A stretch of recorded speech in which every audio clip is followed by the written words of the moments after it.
again, everyone. Welcome to today's final episode of Spilling Tea.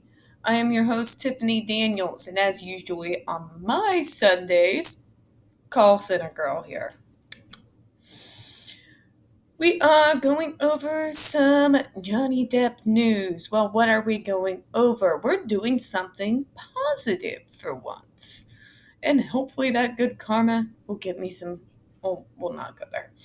Anyways, we are going over something positive because, quite frankly, after the last day I had that I'm still recovering from, meltdowns are fun. We are going over something that came out of the Arab news, Japan, as of last week. This report I was found on the Real Laura B's Twitter. So thank you very much to Real Laura B. Please follow her on Twitter. Her handle is at Laura Brakov. I will make sure to include it in there. Also, in the description, you will find a link to this article. So, what does this say? Johnny Depp plays a photographer in movie about Minamata disaster. There he is there. Let's see some of these pictures.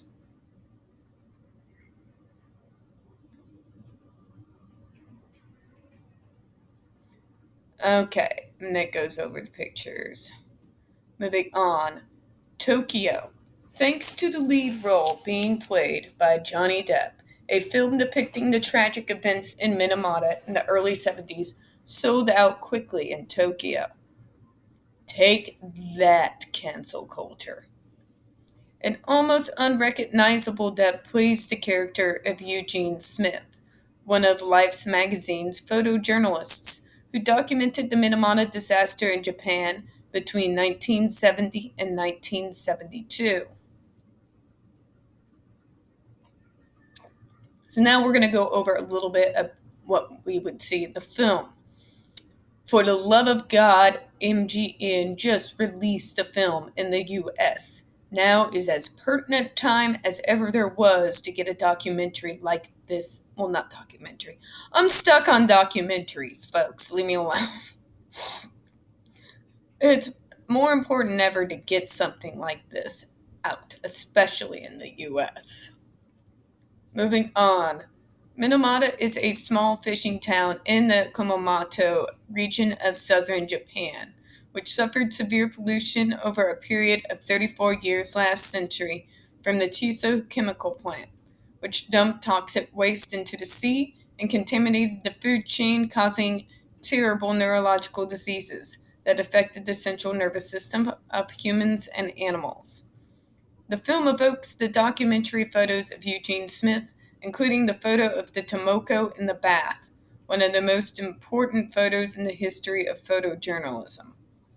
The film faithfully traces the photographer's journey in his darkroom and the loss of his eye following a beating from guards and staff at the Chiso plant.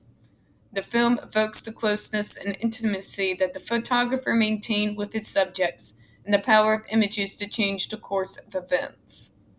See, folks, that's why when I do my thumbnails on the JRC, I include the artwork as well as the faces of the victims of that place. Nothing conveys more emotion and conveys a message quite like photographs and artwork. Just saying.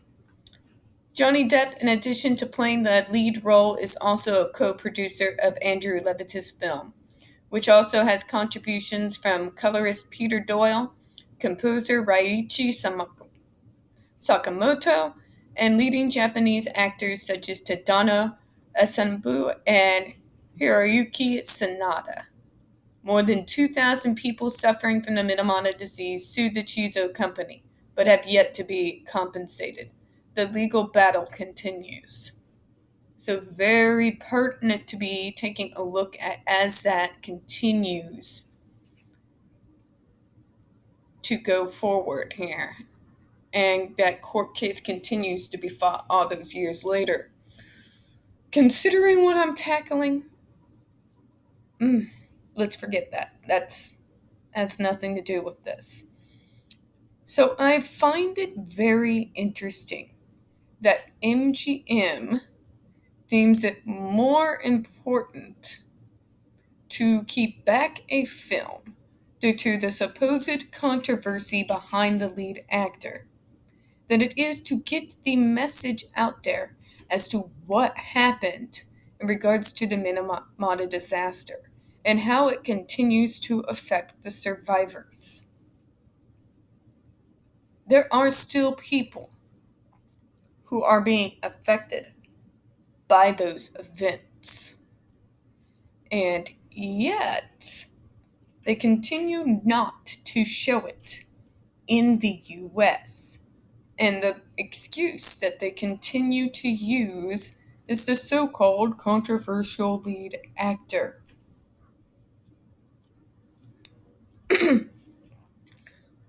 Forgive me for thinking this way, but I can't help but think that that's what it is exactly. It's an excuse.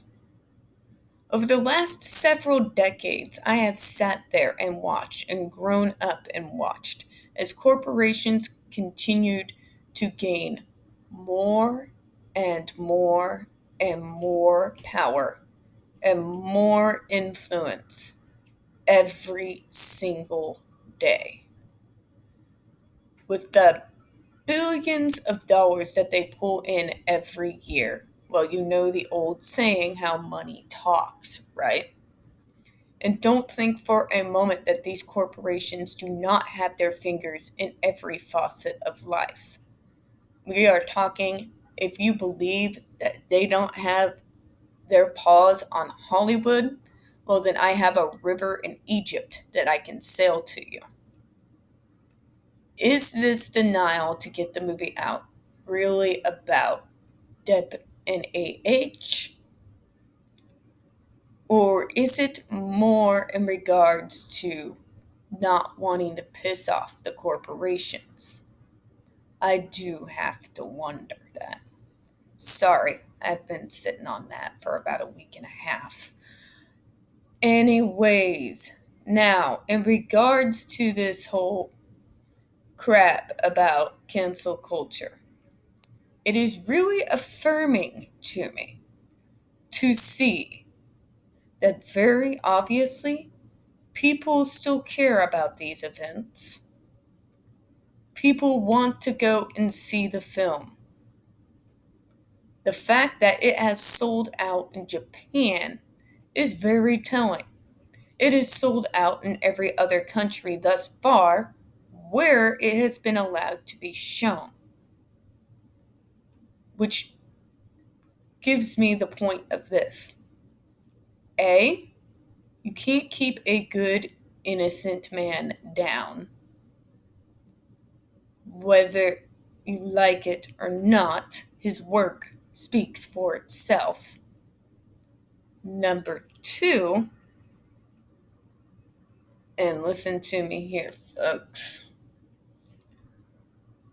Not only can you not really keep a good man down, also it shows that you can do a movie outside of Hollywood and have such an impact with it that the so-called elite of Hollywood feel threatened.